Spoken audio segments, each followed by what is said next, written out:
The No End House. A house that contains about 9 rooms, and if you make it through all 9 of those rooms, you would receive a cash prize of $500.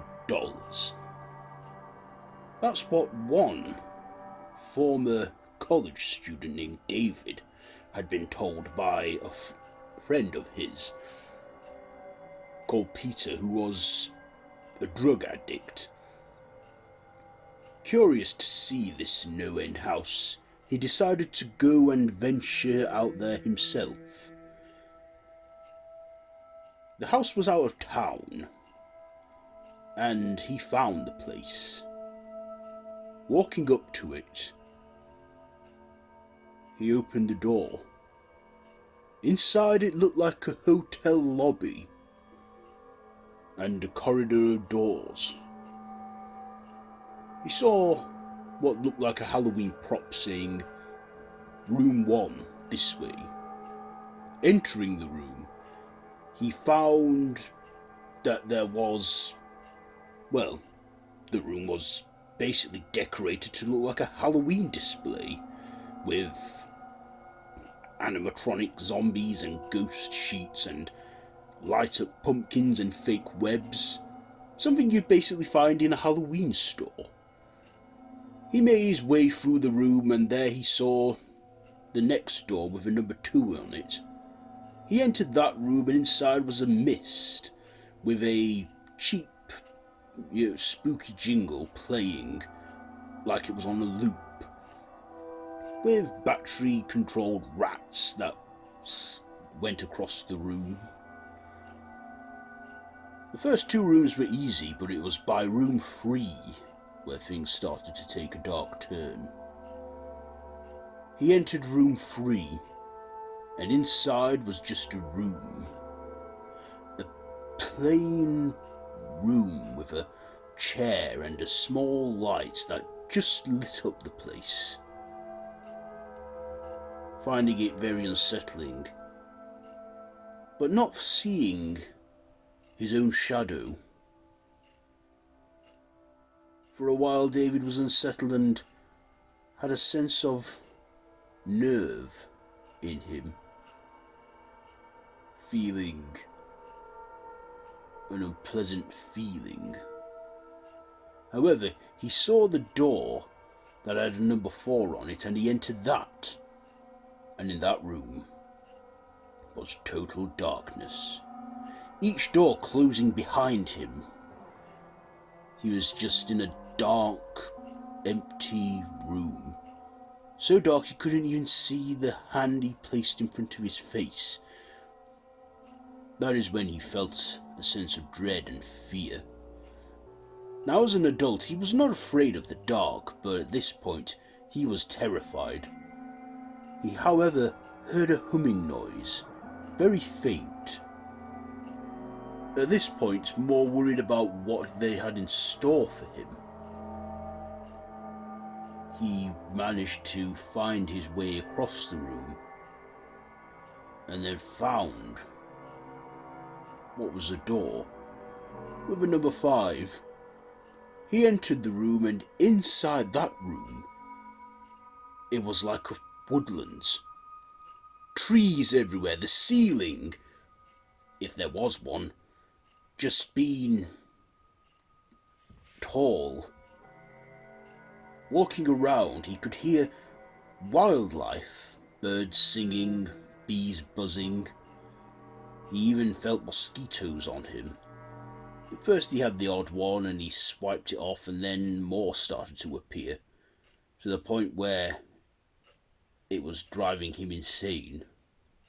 However, he did manage to get through the trees and find the door to the 6th room.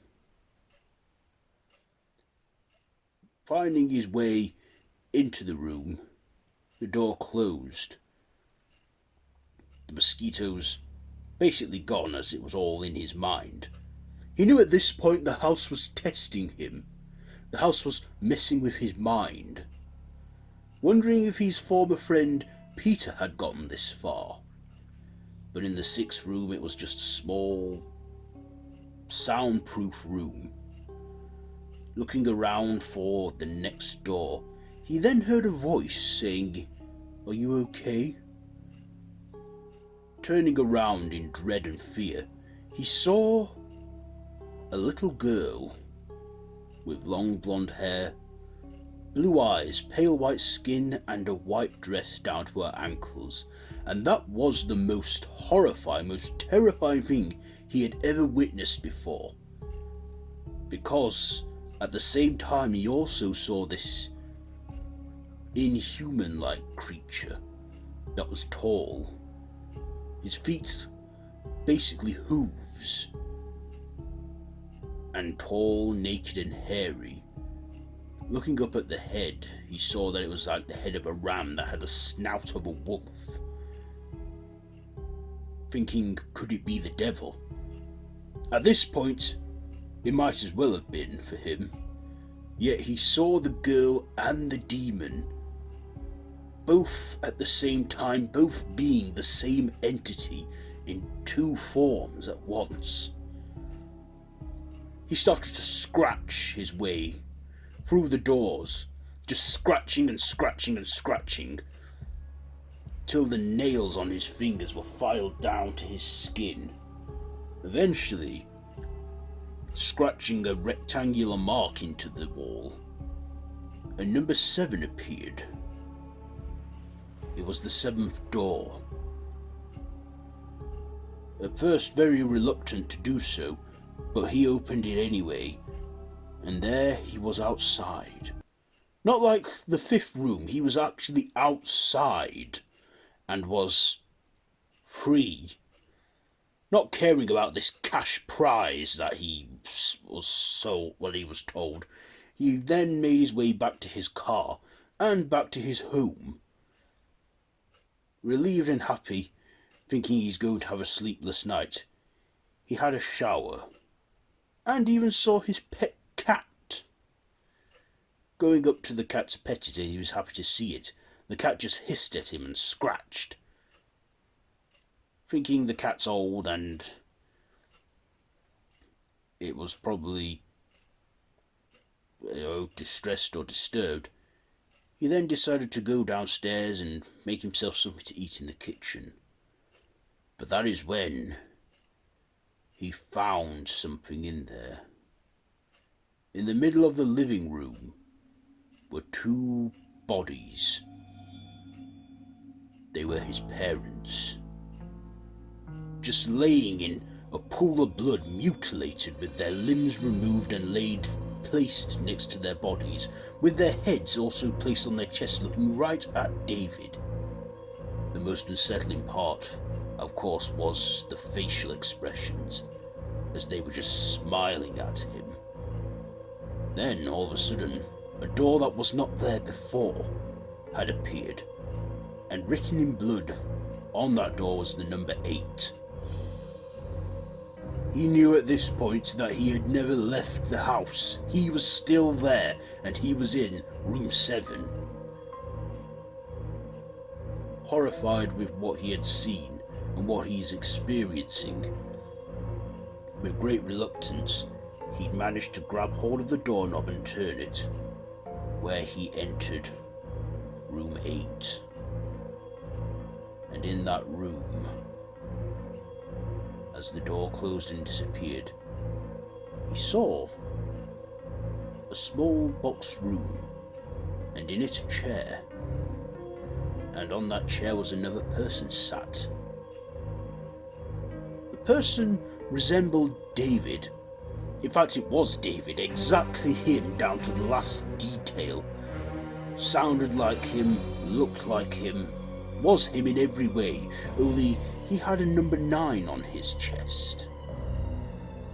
Yes, at this point, he found that this doppelganger was the 9th door, thinking, how's he going to get through this one? However, on the chair, he found something. A knife. And on this knife was a note saying, "To David, from management."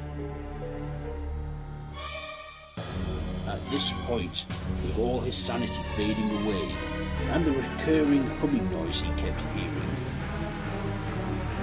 he just snapped and stabbed this person, this thing that looked like him, in the chest, cutting him open, and then all of a sudden, it went black. Like room 4, just nothing. David couldn't feel anything. He felt a sadness, but he felt suicidal. He felt just an empty, endless void, thinking, is this hell that he's in? Is it hell? Then he began to see a light. Like a light you see at the end of the tunnel. He went towards that light, and there he found himself back in room 1 with the Halloween decorations and displays. He then made his way out of the room, and there, as he made his way to the exit, he saw a desk, and on that desk was an envelope. A white envelope with his name written on it, handwritten on it. He opened it, and inside was a letter to him saying, "To David, congratulations. You made it to the end." He then had in the envelope 5 $100 bills. He'd won the cash prize. He made it to the end and wondered if his once drug-addicted friend made it to the end. Not hearing that anyone has ever made it to the end, he wondered if he was the first. At this point he was just relieved and happy. He was laughing hysterically. He laughed as he exited the house. He laughed as he got into his car and drove home, laughing just endlessly in relief. Then, as he got to his house, he saw something on that door. Something that wasn't there before. A huge number 10. And at this point, with David's sanity just gone, and feeling he had nothing to lose now, he simply walked through that 10th door, begging the question, did he make it out of the No End House? Does anyone leave the No End House?